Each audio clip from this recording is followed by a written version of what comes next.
We're looking at kingdom breakthrough this morning. And as I mentioned, I think last week, this is the longest story with demonization in Mark. There's one that comes close in Mark 9, but it's one of the most detailed and specific. And the story is key, I believe, and I'm going to reveal the main idea of the plot off the bat immediately this morning so that you're thinking about this as we're going through. But Jesus is revealing to us here, Mark is showing this about Jesus, that Jesus is here to rescue people and to push back the darkness, push back the kingdom of evil, not only in Israel, but in and throughout the whole world.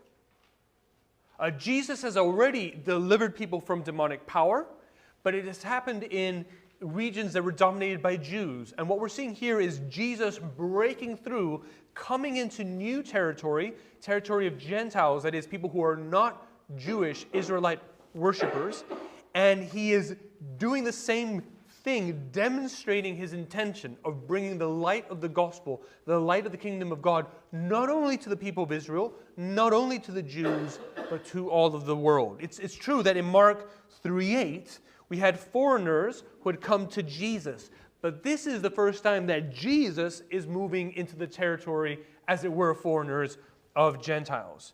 And this shows us once again and confirms for us the promise that God had made to Abraham in Genesis 12, way back at the beginning of the Bible, Genesis 12, verses 1 to 3, that God's ultimate intentions, yes, was to bless the descendants of Abraham, the people of Israel, but through them and through the Jewish Messiah to bring blessing to all the peoples of the earth. That's the main idea. That's what Jesus is signaling to us in this specific story. It has wide, huge, universal implications, but it's demonstrated in this specific story about a specific man. So hopefully as you came in, you're able to grab a sheet and you have a little bulletin point, a little insert to follow along in case I lose you. The first thing I want you to notice, and should be in your points, is what we're seeing at first glance is breaking through. Jesus is breaking through new territory. And we see this first in the land. They came to the other side of the Sea of Galilee.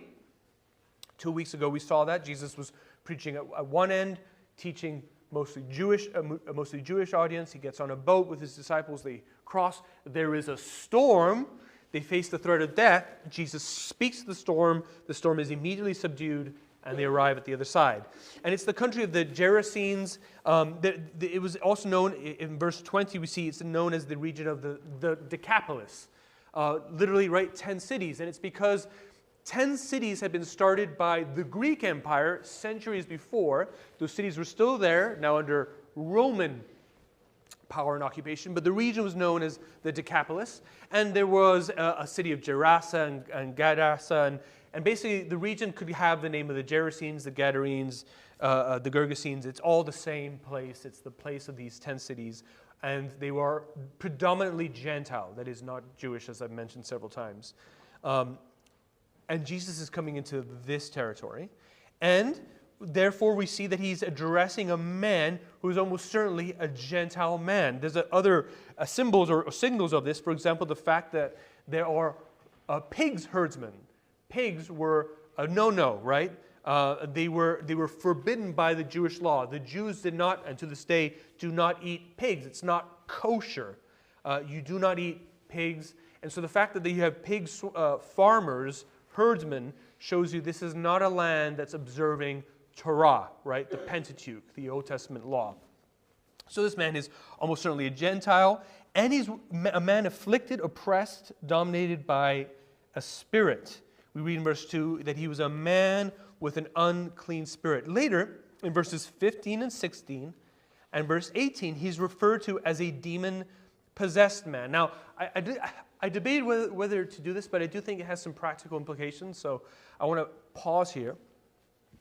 This phrase, demon-possessed, has it been inherited by the ESV? This is our pulpit Bible. You may have a different Bible that you bring, and I don't know what your version says, but most versions that are downstream of the King James, okay? In other words, the ESV is in the King James ethos of translation, okay?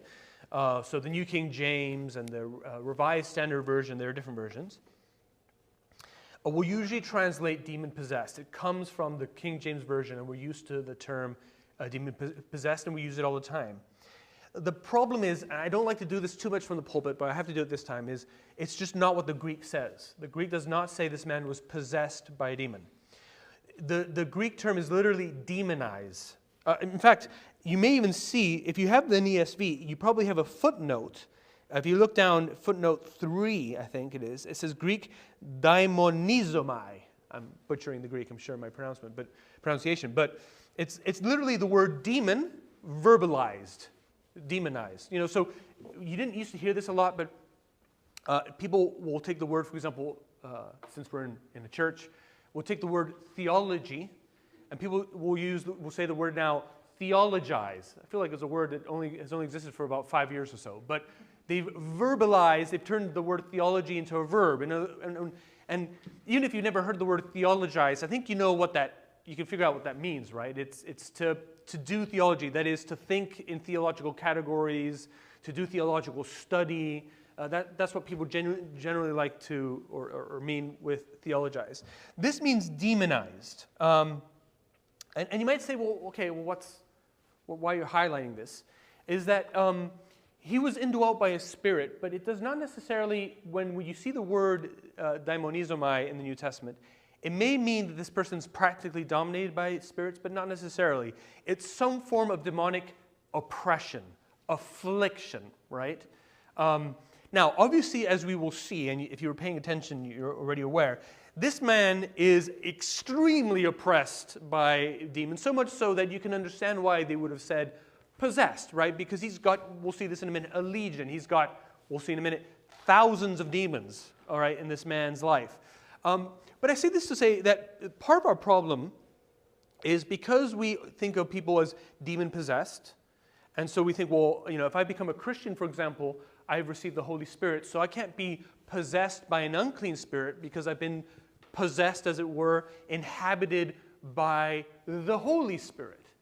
And that's true. I don't believe that a Christian can be possessed, dominated by an unclean spirit. But I think that there's plenty of biblical evidence, as well as evidence in experience, that Christians, through foolish choices, sin, and decisions, can be severely afflicted and oppressed by evil spirits. Not like this man, where he seems almost to have no free will or very little free will. I'm not suggesting that. But the possession of the Holy Spirit does not mean that we're not open, through foolish decisions and sins, to serious and significant spiritual harassment, oppression, and affliction. Now, as we will see, Jesus is more powerful than any of that. We have the solution in Jesus, and Jesus can rescue us from any sort of situation like that. But sometimes I think we're oblivious to the dangers we are open to and are foolish in what we get involved with. So we hear of Christians going to psychics and Christians getting their cards read. And a lot of times the excuse is, well, you know, nothing can happen to me because I can't be demon-possessed. Right, you probably can't turn into this gentleman. But yes, you can open yourself to a lot of spiritual damage through the work of Satan. Of course you can. Peter warns us against the devil. He's like a devouring, he's a roaring lion seeking to devour you. Paul warns us about Satan in Ephesians 6 and says, get your armor up, protect yourselves against the fires, the darts of the enemy. Satan can still carry out significant damage and harm in our life. And sometimes when we only look at these stories and say demon-possessed, we kind of can be very blasé about the way that we expose ourselves to spiritual danger. And I don't want us to do that. If we ever do fall into any spiritual danger, we have the Lord and His power, obviously. And I want to be clear about that. Don't take from this that you're going to walk around your life being afraid that a demon's going to grab you or something. That's not what I'm saying. But they're very real things. I'll give you one example quickly. I don't mean to go on a bunny trail, but I do think this is practical. There's a very famous story of a pastor, a scholar from Wheaton, who gave the testimony of his wife. He was a pastor as well. And his wife, early on in their marriage, they went to a hotel to have a romantic night because it was their anniversary. And he said and did a few things in that situation, nothing morally horrible, but he was just very unkind to her. This is a testimony he shares. And it so deeply hurt her that she was hurt and bitter towards him and never told him this and never acknowledged this to him and just swallowed that bitterness that she had towards her husband and her pain. And why do I share this? What does this have to do with any of this? Well, she began to have a sense, it's not an audible voice, but just this sense of this idea that would come to her mind, where she would have this idea of a hand that would go like this and say, God has hurt you. That was not true, but God has hurt you, your husband has hurt you, you can't trust them. Come to me. Come to me. Now, she never embraced that call, but she heard that call in her mind. So, that this idea sort of percolating in her mind for over 10 years. She never told anyone this. And one day, some ladies of a church they were visiting came over and prayed for her, and she felt this break. She wept. She confessed this to her husband. He then repented to her. He hadn't even realized that he had hurt her, and they were able to restore their marriage because their marriage had been affected by this, but he had never had any idea what was happening. Now, she was not Legion, right? She wasn't growling and breaking chains and foaming at the mouth, and she wasn't demon-possessed, but is there any doubt that holding on to bitterness had opened the door to Satan spewing lies into her heart and harassing her and tempting her? And we see this in the Bible. Paul warns in Ephesians, do not let the sun go down in your anger. Don't give a foothold to the devil, to the enemy. So I say this to say, we need to be less naive about the reality of spiritual warfare. More aware of the subtle ways through lies, through temptation, through bitterness, through unforgiveness, that we can open ourselves to spiritual harassment. And as we'll see, of course, the good news of the gospel is Christ has power to break, to deliver, to free us from all that. Now, this can weird us out, but guys, the New Testament, Christianity is a supernatural religion. This is not head knowledge. This is not about me standing up before you and giving you information, and because you've absorbed more theology, your life is fine. This is a real life thing that Christianity is. And God has given us the Holy Spirit so that we can pray for one another, so that we can be instruments of healing and help to one another. And this is one of the things that this story is telling us and teaching us. All right, let me get past that. Sorry about that. So let me look at this man. This man he's demon-afflicted. We could say in his case, if not possessed, certainly dominated by the influence of demonic powers. And this has led him to be isolated and ostracized. Look at verse 3. He lived among the tombs. Tombs were a place of religious impurity, but also it speaks of an isolation. I mean, how many of us have friends who live in the cemetery? Right? The guy who's screaming, yelling, and cutting himself in the cemetery, we're probably avoiding that man. Is that fair to say? And this is clearly what's happening in his case. Tombs in this time and in this place were probably in caves near the sea. They've actually found some of these caves near the Sea of Galilee. And he could not be brought under control. We see this in verses 4. Right? They try to chain him, bind him with chains. And no matter how much they try to bind him with chains, you can't do it. He breaks the chains. He frees himself. There's obviously supernatural strength that comes as this man has opened himself to such spiritual affliction.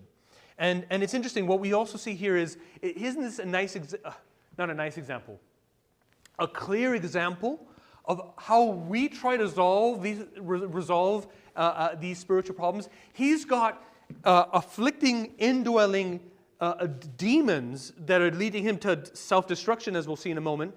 And the people around him, what do they think to do? Well, let's tie him up, right? Let's put a chain on this problem. Let's try to bring him under control. Let's try to limit his problem. But no one can get to the heart of the problem with this man, right? This guy has a soul affliction. And the best that humanity can come up with is to try to chain him, bringing him under control. Isn't that exactly what mankind is like? We have a soul problem, and we try to resolve it through legislation.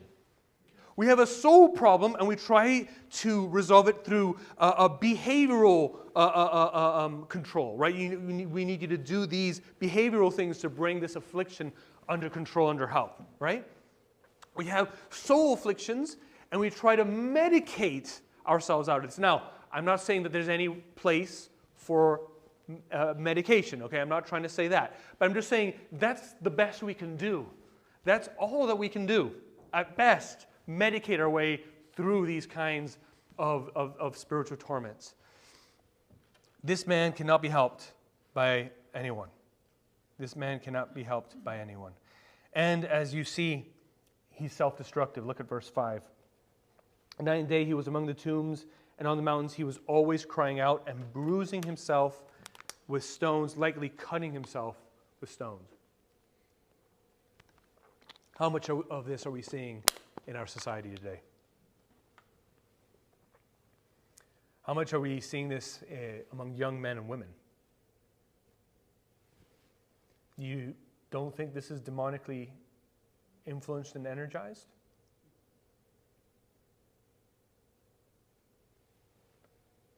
This is exactly what Jesus would say, for example, in John, Gospel of John, chapter 8, verse 44. He says, the devil is a murderer from the beginning. His purpose in this world is to destroy us, to get us to destroy ourselves. And we see this in this man's life. This man's hopeless, isn't he? His situation is hopeless. No one can help him.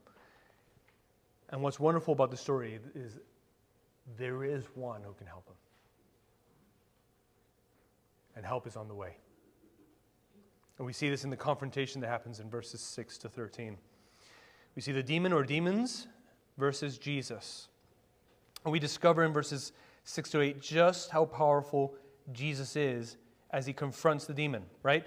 So this demon, I love this part of the story. Look at how Mark writes this. Mark is actually a brilliant writer. Look at this, right? Verse 4, people try to bind him with shackles and chains, and he just breaks the chains. He's like the Hulk, almost, right? He just, boom, breaks through these chains. He's so powerful, he's so out of control. And he sees Jesus, verse 6, and he runs to Jesus, and you're like, oh my goodness, Jesus is in trouble. He runs to Jesus, and he falls flat on his face.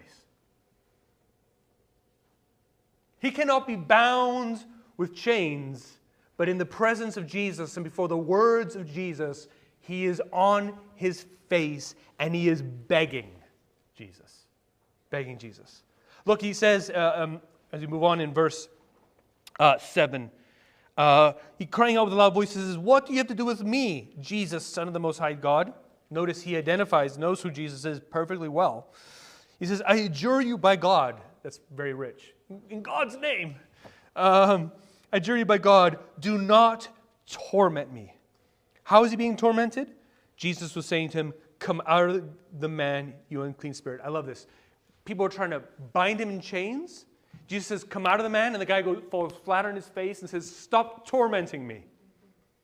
You got to love it, because right before, in verse 5, the demons are taking this man, they've isolated him, they've ostracized him, and they're leading the man to try to destroy himself with stones. They're torturing this man, and then when Jesus comes and speaks to him, he says, oh, please don't torture me. The torturer is complaining about the fact that he's being tortured. I also love the fact that Jesus is the torturer of the torturers, right? But that just shows the wickedness of the spirits.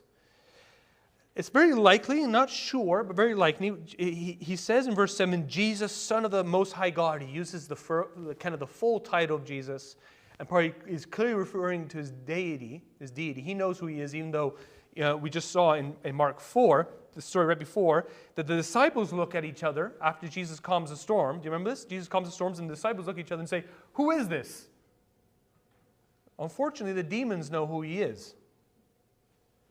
I was sharing with the Sunday school group that R.C. Sproul, commentating on this passage, says these are very orthodox demons. These demons could have passed our presbytery exams, but they were demons. I'm going to be quiet. I'm not going to go down that road. But notice this. They highlight who he is, his identity, and it's possible that there was this idea, it was apparently seen with Jewish exorcists, but it was also an idea in some of the other cultures, that if you knew the name of a deity or a spirit or power, you could exercise control over that deity by referencing their name. By speaking their name, you could bring that spirit under your control, and you could therefore then use or manipulate the spirit or spirits for your purposes, right? So it's possible that the demon/demons are trying to see if they can perhaps wrestle control back from Christ, right? Exercise dominion over him, and it doesn't work, obviously. It doesn't work. And what's interesting, and that's probably what explains what comes afterwards, Jesus actually turns it around and says, what's your name? And Jesus is going to get the demon's name and exercise power and authority over the demon. Okay? Because most of the stories of Jesus' deliverances or exorcisms, he's not asking about names. So some people make this kind of a formula for when they're doing exorcisms or deliverance. You've got to get the name of the demon. I'm not sure that's necessarily correct. That can be, but I think that this is a specific case where the demon is trying to get his name, and Jesus is not even moved by this, and then just asks the demon his name and gets the name from him, right? And notice, and this is, when you're reading this for the first time, this is a surprise. He says, my name is Legion, for we are many. It's kind of a twist in the story. Oh, it's not one demon, it's not one unclean spirit, it's a legion. This term was taken from a Roman military language. A legion, it varied at different points of history, but a legion could be would be at least 2,000, probably at this time around 6,000 soldiers. Okay, and they would be stationed in geographical areas and they would be mandated by their, whatever general sergeants, whatever up the chain. You had to keep control over this particular region of the empire. Now, whether it means there were literally 6,000 demons or not, we don't know, but it's many, many, certainly thousands of demons in this guy. This guy is very, very demon oppressed. And I want you to notice, 6,000 demons rush at Jesus, and Jesus has the man and the demons with the man at his feet. And all that's been involved is Jesus' own presence and his words, which carry his authority.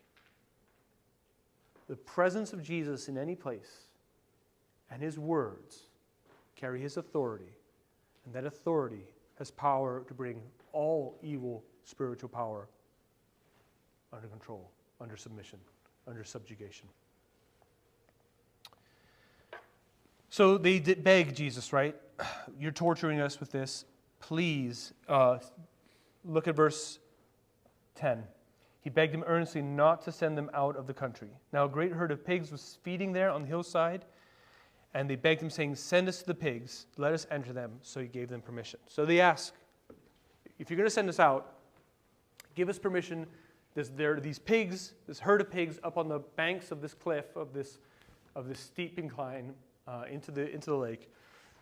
Send us in there at least. And Jesus gives them permission. He gives them permission to do so. Well, we see that this has some consequences in verses 14 and 20. This is my second point, aftermath. Look at verses 14 and 15. The unclean spirits came out and entered the pigs, and the herd, numbering about 2,000, rushed down the steep bank into the sea and drowned in the sea. The herdsmen fled and told it in the city and in the country. Now, this is a strange part of the story. Jesus allows them to go out. They go out to the pigs. The pigs seem to go crazy and rush down the bank into the sea, into their own destruction. And it's not very clear what's happening, but what I think is happening is these demons were leading this man on a path of self-destruction. He was hurting himself with stones, we know. It's sort of a suicidal trajectory. And I think it's inevitable. It's in the demonic nature to lead whatever being that they inhabit to self-destruction.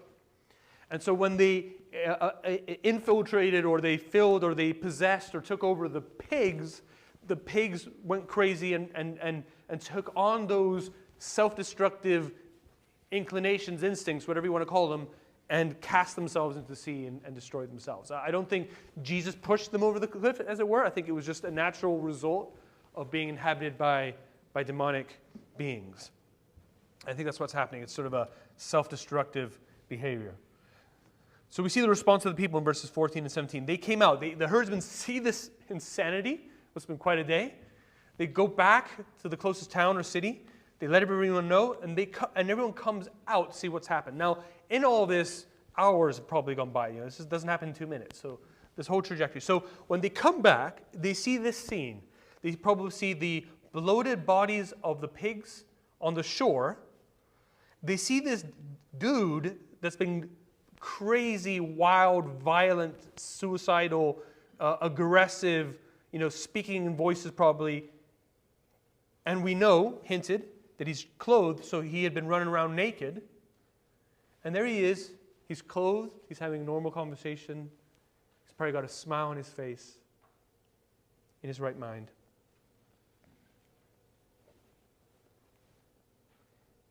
And the question is, what's going on here? Walter Whistle, a scholar, says, why did Jesus, having exorcised the demons, allow them to enter the pigs, an act that ultimately resulted in the destruction of the entire herd? Why does Jesus allow this scene to happen? Because they come and they see this strange, that would have been a strange scene, right? A strange moment in your life. And Whistle suggests, he says, a tentative answer is that Jesus wanted to give tangible evidence to the man and to the people that the demons had actually left him, and that their purpose had been to destroy him as they had, in fact, destroyed the pigs. I think that's pretty convincing. What's the reaction? Rejoicing at the delivered man, celebration. Jesus, come! Let's celebrate. Let's eat and drink and have a party because this man has been rescued. We had no idea what to do. Verse 15. When they saw this, they were afraid. The disciples see Jesus exercise authority over the wind and the waves, and they are afraid. The town sees Jesus exercise authority over the demonic beings, and they are afraid. And they're not afraid in the sense of like they fear the Lord, like the beginning of wisdom. They fear and reverence Christ and bow down and worship Him. They're just terrified and sort of repulse or reject Christ as a result of this. And that's what happens in verse 17. They beg Jesus, right, to depart from the region. The demons had begged Jesus to allow them to enter the pigs, and they were destroyed. And now these people beg Jesus, we need you to leave now. And you should be thinking, what's going on here? Why aren't they happy that this man has been delivered by Jesus? And I think Wessel, again, is helpful here. He says, fear, ignorance, and selfishness is probably at work here because of the material loss of the destruction of the pigs. 2,000 pigs is a lot of money. It's a big economic deal. The destruction of the pigs dominated their considerations rather than compassion for the former demoniac. So they asked Jesus to leave, and he did. And this is the sad part of the story. He does not stay where he is not wanted. That's still true, by the way. We read this in verse 17, and they began to beg Jesus to depart. This reminds us of something.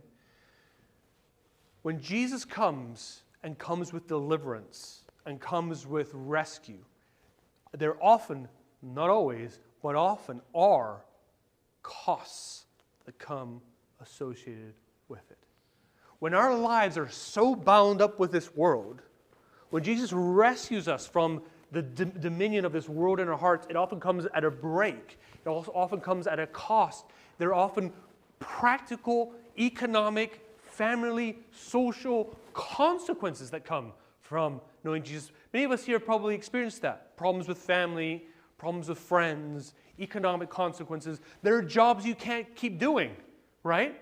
There are certain decisions on the job that you can't make. There are decisions that you will have to make that will cost you a promotion, or might cost you your job, or might cost you a relationship. You're not trying to be mean, you're not trying to be legalistic, you're trying to be faithful to following Jesus, but there is a cost. And some people, when they consider the cost, will choose to say to Jesus, get out of here. And that's the question for all of us here. What's the decision that you are going to make? when things get serious, when the pressure is on, are you going to say, like this man, let me go with you? Or are you going to be like the people of the village, please leave my life?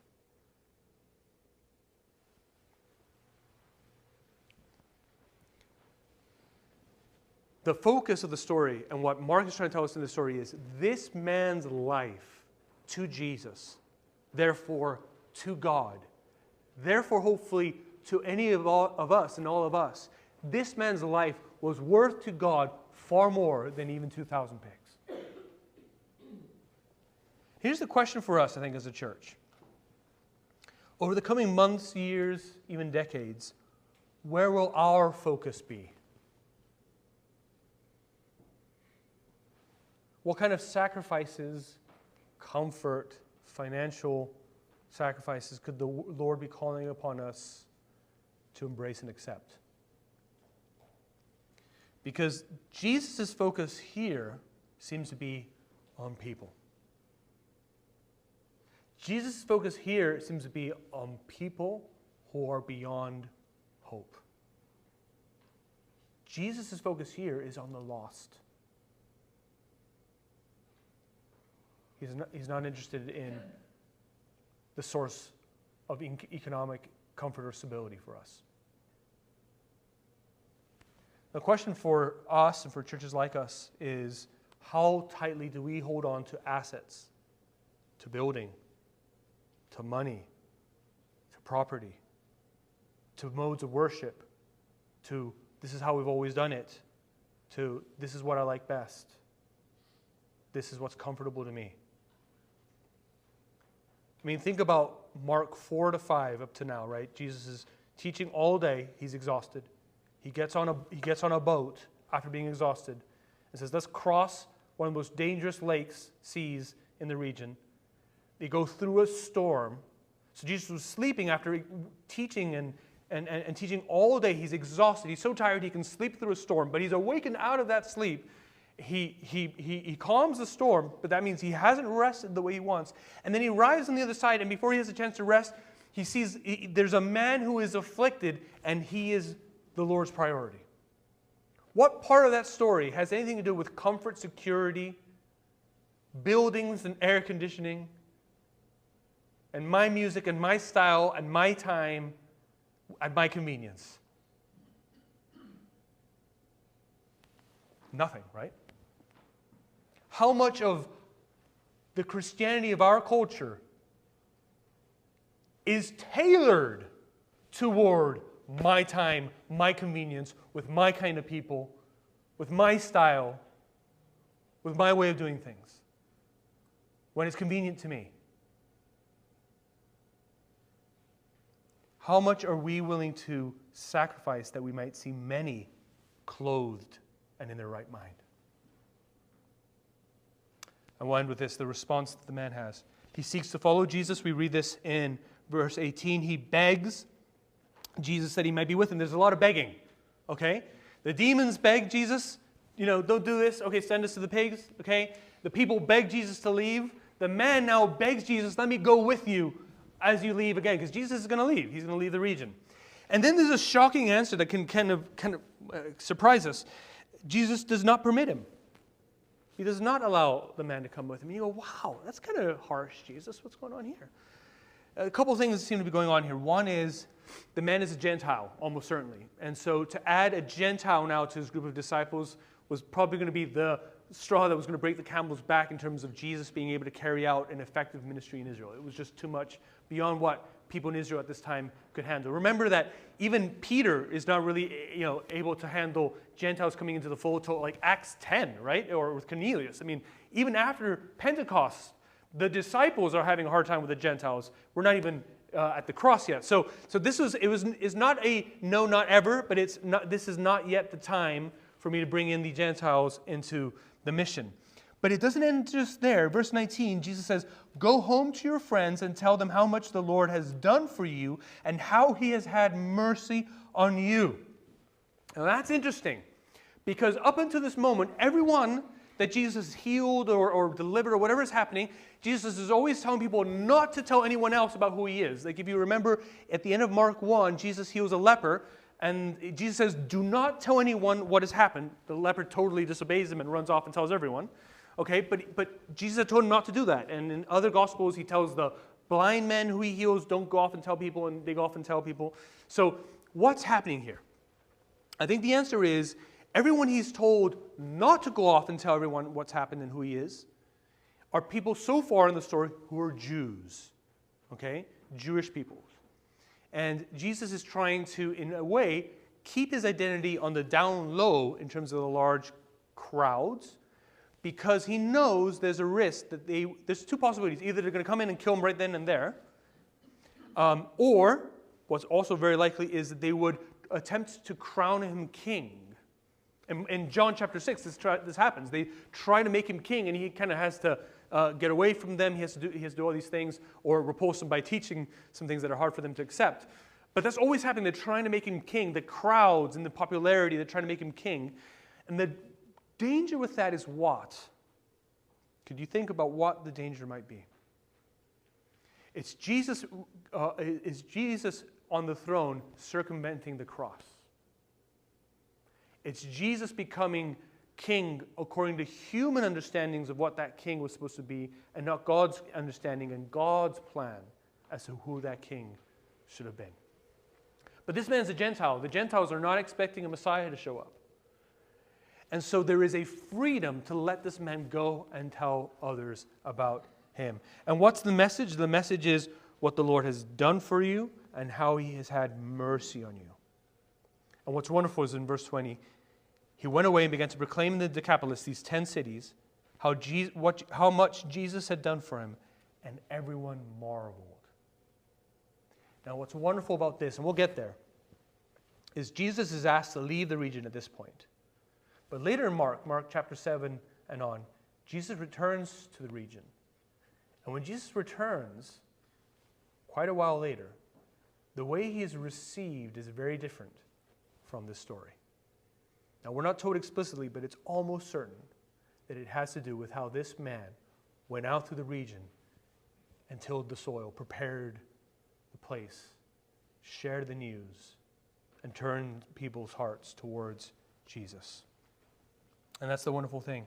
I want to conclude with this as we think about how this applies to us. When the disciples are on the boat with Jesus, Jesus is sleeping, there's a storm, they wake him up, they say, "Don't you care that we are perishing?" And we talked about how ridiculous that is. Of course, Jesus is there precisely to rescue them from being perished. But this is accentuated even more so. Think about this. All that they go through, all the risk they expose themselves to rescue one man, a guy who his own town didn't even care about him at that point. And Jesus, i.e. God, cares about him. Now remember what the author of Hebrews says, what John says in his gospel. Jesus is God's final word to us. Jesus is the supreme revelation of who he is. You want to know what God is like? Stare at Jesus. What does this tell us about our God? That he'll go through hell and high water to rescue just one of us.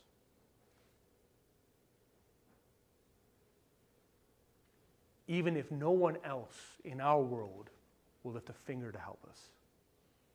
There is a God who will cross hell itself to bring you back to himself. That's the God that we come every Sunday to worship, that's revealed in the face of Jesus Christ. Boy, does he care. And in fact, isn't this a picture of what will ultimately happen? Jesus will cross all the barriers, so much so that he will be ostracized from his community at a level that this man never experienced, right? Rejected by his own people. Though he is the Jewish Messiah, his own people reject him and say what? Over and over again, crucify him, crucify him, crucify him. One of his best friends will betray him. Everyone else, even though Peter who said, "I will go to death to you," will deny him and abandon him. And Jesus embraces that path. And is crucified, he's placed on that cross and experiences the wrath of God over his life, his soul, bearing with our sins to deliver all of us of whatever degree of influence, power, and dominion that the dark world has over us, to bring us out of madness into a right mind. And Jesus has been raised on the third day, ascended, and is king over all of this. Jesus cares. And the question, I think, for us is, are we more like the people of this village? Yeah, it stinks that person, over there, Joan. It stinks that she's so lost. I don't know if there's a Joan here. I'm not referencing you. It's a shame about Bobby. Lost world. Or are we like Jesus? Do we care that the world around us is going to hell in a handbasket? Or do we just care about the politics involved? Do we care about the trajectory of the culture alone? Or do we care about the souls oppressed in the kingdom of darkness? And do we realize that we walk with the only one who has power to deliver all from the forces of darkness? What is our heart like?